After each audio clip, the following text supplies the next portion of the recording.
Today's video will be a 5-month review of those pulleys, those underdrive pulleys I put on.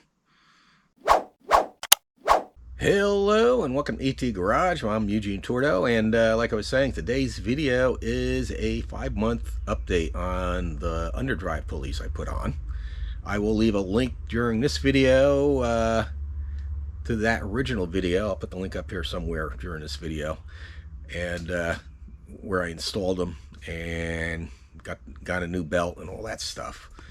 But I did have a question by one of the viewers if I thought it was worth it, and I don't know whether it was worth it or not. Would have to be a personal decision.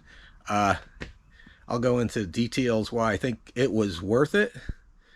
Whether you want to spend the money, is whether it's worth it that way. I can't really say. Everybody's budget's different, so you have to decide that for yourself. But let me move the camera around, and we'll get a better look at the pulleys, and I'll go over my opinions of them. Okay, you can't really see the pulleys too good. Basically, the only pulleys I used, because it comes with a 3-pulley set, the one I ordered. The lower pulley, which is really the underdrive pulley. The water pump pulley, which is more like a bell style, and pulley for the alternator, which was real tiny alternator pulley that you need to spin the alternator faster so you're charging good at idle. But I have an aftermarket Power Master alternator over there, and I didn't need to use that because that puts out plenty of voltage even at low RPM and with the underdrive pulley. So one of my concerns was that this aluminum pulley here, because the pulleys are made of aluminum, they're black powder coated. I was worried about the belt on the water pump pulley wearing off the paint, but it seems to be holding up really good. One thing I did have a problem with was the belt that I chose. It ended up stretching out, and this here started bottoming out here. Especially when I first started up, you'd hear it hit and go ding, ding, ding, ding, ding, ding, ding. It was hitting up against there. And this part of the pulley was getting really close to this pulley. So I ended up going to another size belt. I can't remember, it's a 905 or something, but I'll leave it up here on the top of the video. Now another concern was the air conditioning at idle and in traffic, if that would be spinning fast enough to cool the interior of the car. Because a lot of cars, it's like even my Chevy Trax, when you're sitting in traffic, no air moving through the condenser, basically it doesn't cool as well. For some reason, this seems to like it. It actually seems to cool better at lower speeds, believe it or not.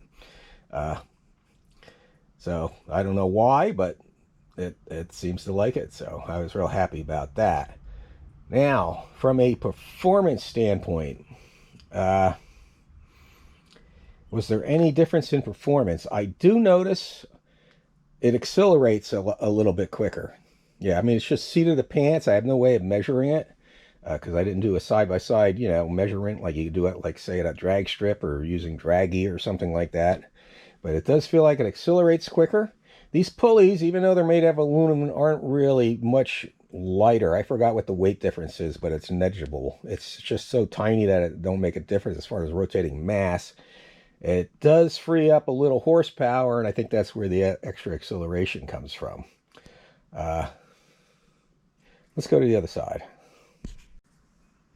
Now, this is a 3-pulley set. It comes with the lower pulley, which is smaller in diameter. That's really where the underdrive comes. It comes with a different design water pump pulley, which is really almost the exact same size as the factory one. It's just a different design. It's a more modern design. It does look nicer if you're into dressing up your engine. And it does come with this real tiny alternator pulley, which I didn't use. And that's to drive the alternator so it's spinning fast enough when you're at idle sitting in traffic that it charges with the factory alternator. I don't have the factory alternator. I have a Power Master, and at idle this puts out plenty of voltage sitting in traffic. That is not a problem. Haven't noticed any difference in cooling with the underdrive pulley. And I have driven in some really hot weather and gotten stuck in like traffic down there in Texas, and was in the 90s, and didn't have any overheating problems or anything like that. And that trip I took, that road trip, my belt went, but that had nothing to do with the pulleys. That had something to do, it was either something with the belt. I noticed the belt when it was new was a little frayed on the end, and then it just it sort of like frayed a lot more to the point where I lost a couple rows of the belt, and I ended up putting an AutoZone and replacing it. That had nothing to do with the pulleys. Like I said, I did have to go to a different size pulley. And I'm going to say, like, whether it was worth it or not, for me, I think it was worth it. I mean, for price of a performance gain, what it costs you today in order to modify your motor and gain a lot more power, it's expensive. Nothing's cheap. I mean, you can't even go to the grocery store and buy anything cheap anymore. Certainly the gas pumps. And I was also hoping that I'd have a little bit better fuel mileage with it too. I didn't really notice any difference in fuel mileage. That's hard to measure. Maybe I got maybe a 1/4% more or something like that. But so I can't really say there. I do notice the seat of the pants difference in acceleration though. So I can honestly say that. Now let's go on to a couple other things that I'm going to be doing in the future. I think I mentioned this before. I am going to be, if you're not familiar with my Corvette, I have two tops. I have the transparent one, the acrylic one, and I have this solid fiberglass one. And this one is due for some new eBay vinyl wrap, because it's starting to peel there. This is from where, when you store it in the back, it catches on the little plastic lip there, and that tears it. And it's got a little bubble on the other side. So I'm going to be redoing this one, and I'm probably going to sell it. Sell it, but I'll go over that in another video. The transparent one, hopefully, I finally got around to ordering the material I need for the custom headliner I'm going to put in that. The transparent one I'm going to cover with this cheap eBay vinyl wrap and make a custom headliner. Like I said, hopefully that'll be in the next video.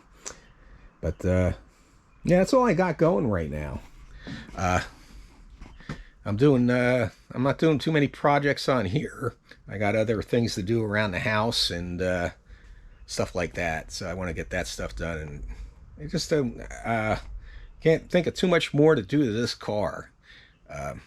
It's just been so much things that I've done to it already. But yeah, that's all I have going on right now. Last week I didn't really have a video. I had a little short video at a car show I was at, and that was it. So anyway, hopefully the next video will be that Targa top, that transparent one, when I cover that up, and I'll go over more details about that when I do it. Meantime, everybody have a great day, and God bless.